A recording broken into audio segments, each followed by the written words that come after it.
we know one of the biggest things that you're spending your time around is either editing or creating question bank assignments. And so we wanted to really intentionally think about updating a streamlined workflow that's going to save you time, but also give you flexibility when you're going through that process. So now when you go to create assignment and you select question bank, you are now going to see this redesigned workflow. You're going to have a two-panel design here. So on the left-hand side, you're going to easily be able to access all the question source options, again, tied to this question bank for this particular course. So in this case, I have chapter content, but I'm also able to, again, see if there's additional banks like assignments that I've already created. At the same time that I'm reviewing content, I'm also going to be seeing as I'm adding content to my assignment. So without having to navigate additional tabs, additional windows, I'm really able to see, again, the source and the assignment at the exact same time, saving you some time. So I'm going to go ahead and go into chapter 1 as an example for today. And I'm going to go into, in this particular case, I have chapter 1 exercises. Again, this can vary depending on the course, but just realize that we're in the question bank content where you might be working with quizzes, you might be working with exams. In this case, I'm working with the end of chapter content. Here, I'm seeing a list of all. I might want to see a little bit more so I can make that modification.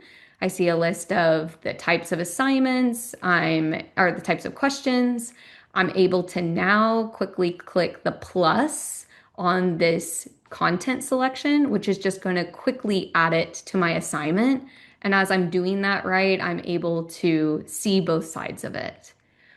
But if you're new to the course, you might not be as familiar with the names of our questions here from the question bank that we have.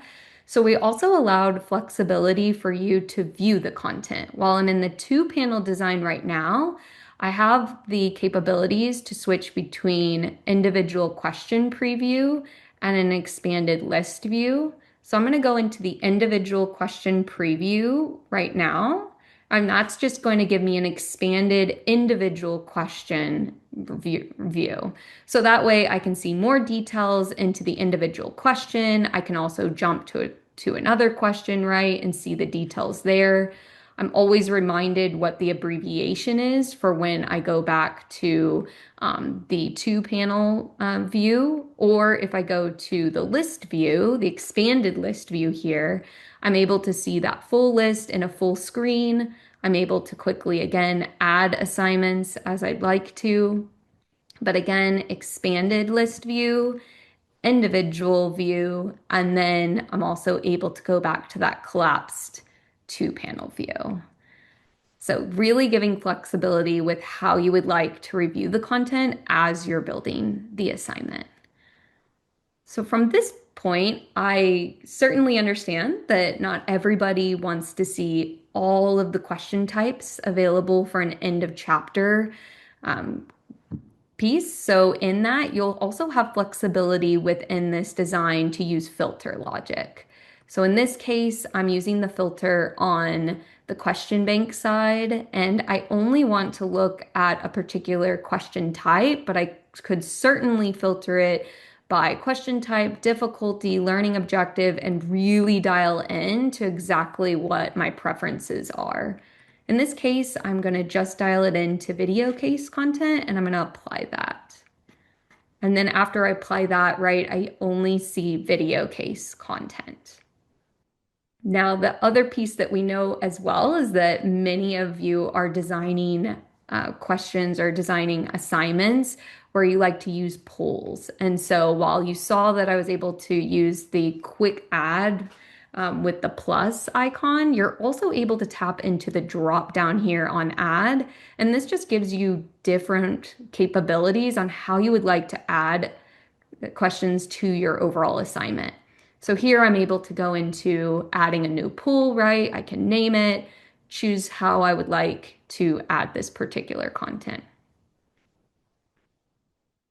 But say that I am good with this content as it is. So I'm going to go ahead and go back to the general view. Maybe the next piece that would be really critical at this point would be thinking about, I've got the content, but what about how much I want the assignment to be worth? So on the assignment side, and you have actions. And so with these actions, you're now able to set points, arrange the questions. So if I go in and I set the points, this is going to be similar functionality that you had before, but it is expanded in this panel. So you'll see many of the workflows that we have are going to be in the same look and feel. So as you're navigating different policies or different components of Connect, you'll have that familiarity. So I'm going to go ahead and apply those points. And then in this particular case, I am, say, all set. So I'm going to go ahead and navigate down here, and I'm going to go to the next step. So now that I've actually selected the content, I'm now navigating to these settings. So with this particular redesign, you're seeing now on the left-hand side that I have an indicator of where I am in the three-step process. So with settings, you might be thinking about academic integrity and tapping into some Proctorio settings. Otherwise, you are now able to quickly navigate these existing settings that you can personalize based off of your preferences. In this case, I'm going to leave them as they are, and then we're going to get to our final step. And in this case, again, I'm seeing an indicator of where I am in the process. I'm just going to go ahead and name my assignment, and then I'm going to go ahead and assign it. Normally, I would put a due date, but for the purposes of today, we'll just go ahead and click assign, and then I'll be taken back to manage assignments.